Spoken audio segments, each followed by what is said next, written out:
Afternoon, now 4:30. The city of Lexington is going after two car manufacturers that they say have created a public safety nuisance. Yeah, the city filed a lawsuit in California this morning against Hyundai and Kia because their vehicles lack anti-theft technology. WKYT's Kelsey Soto is joining us now in the Alert Center with the details. Well, this is a story we have covered extensively here at WKYT. You've heard from Hyundai and Kia car owners who say they were the victims of auto theft simply because of the make of their vehicle.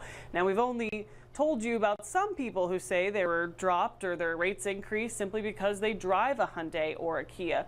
The city of Lexington says two were stolen at an alarming rate. Data shows that Hyundais and Kias make up about 40% of stolen cars this past winter and spring. Back in December 2023, they were taken more than all other car makes combined. And the problem is traced back to engine immobilizers, which prevent theft. But many Kia and Hyundai models between the years 2011 and 2022 were built without them.